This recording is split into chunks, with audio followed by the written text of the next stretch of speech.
Hello বন্ধুরা, Riya kitchen with mini ব্লগে আজ আমি আপনাদের বেগুন চিলি রেসিপি বানিয়ে দেখাচ্ছি। তার জন্য প্রথমে বেগুনগুলোকে আমি লম্বা লম্বা করে বোঁকা সমেত কেটে ধুয়ে লবণ হলুদ মাখিয়ে রেখেছিলাম। এবারে আমি বেগুনগুলোকে লাল লাল করে ভেজে নিচ্ছি। দেখুন, উল্টে পাল্টে খুব লাল করে আমি ভেজে নিচ্ছি। আমি বেগুন চিলির নাম দিয়েছি, আপনারা চাইলে আপনাদের পছন্দ মতো নাম দিতে পারেন। দেখুন, হাফ ক্যাপসিকাম কেটে রেখেছিলাম।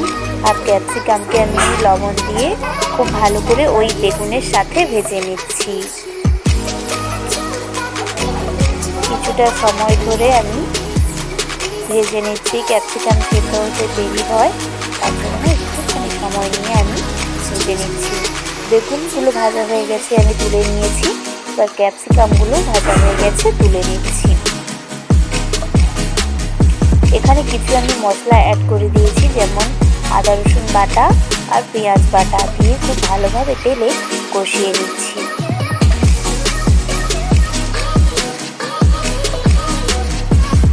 দেখুন, খুব ভালোভাবে আমি আদা রসুনটাকে কষিয়ে নিচ্ছি। দেখুন, খুব ভালো করে মশলা আমার কষানো হয়ে গেছে।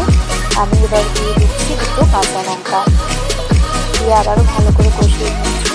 এবার দিয়ে দিচ্ছি একটা টমেটো কোচানো, দিয়ে আবারও খুব ভালোভাবে কষিয়ে নিচ্ছি। এবারে একটু লবণ দিয়ে দেবো, যাতে টমেটোটা খুব ভালোভাবে তাড়াতাড়ি গলে যায়। দেখুন, লবণ দিয়ে দিয়েছি। এবার দিয়ে দিচ্ছি পরিমাণ মতো হলুদ গুঁড়ো, লঙ্কা গুঁড়ো, দিয়ে আবারও খুব ভালোভাবে কষিয়ে নেব। একটু জল দিয়ে দিয়েছি, যাতে টমেটোটা আর মশলাটা ভালো করে কষানো হয়ে যায়। টমেটোটাও সেদ্ধ হবে, তার জন্য একটু জল দিয়ে দিয়েছি। কিছুক্ষণ মশলাটা কষানো হোক।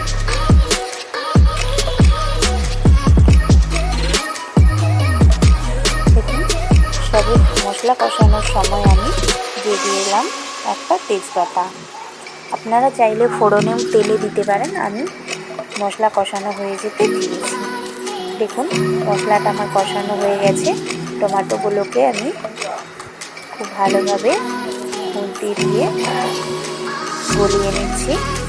দেখুন, আমি এবার কয়েকটা সস দিয়ে দিয়েছি, যেমন দিয়ে দিলাম কাসুন্দি, টমেটো সস দিয়ে খুব ভালোভাবে কষিয়ে নেব।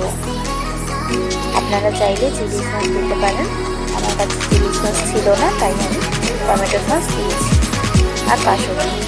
দেখুন, কয়েকটা পেঁয়াজ আমার কোচানো ছিল, 4 কোনা করে কাটা, আমি সেটাও এর সঙ্গে দিয়ে খুব ভালো করে ভেজে নিলাম। দিয়ে আমি 1 চামচ কর্নফ্লাওয়ার গোলানো জল দিয়ে দিচ্ছি, দিয়ে খুব ভালো করে নাড়িয়ে নেব। দেখুন, কর্নফ্লাওয়ার গোলানো জল দিয়ে ভালো করে ভেজে নিয়েছি। এবার দিয়ে দিচ্ছি পরিমাণ মতো জল। চিলি বেগুনে কিছুটা জল কমই লাগে, বেশি লাগে না, তাই কম করে একটু জল দিয়ে ভালো করে ফুটিয়ে নিচ্ছি জলটাকে। ঝোলটা যখন গাঢ় গাঢ় হয়ে আসবে, তখনই আমরা বেগুনগুলো দিয়ে দেব।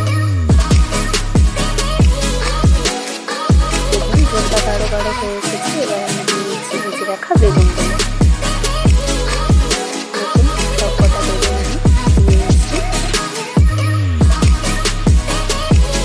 বেশিক্ষণ ফোটাবো না, কিছুক্ষণ দিয়ে নেওয়ার পর নামিয়ে নেব, কারণ বেগুনটা আগে থেকে সেদ্ধ হয়ে আছে, তাই। দেখুন, একটু গরম মশলা ছড়িয়ে দিয়েছি উপর থেকে। রেডি হয়ে গেছে আমার চিলি বেগুন। পরিবেশন করে দিয়েছি প্লেটে, দিয়ে উপর থেকে কিছুটা পোস্ত আমি ভেজে রেখেছিলাম, উপর থেকে ছড়িয়ে পরিবেশন করে দিলাম।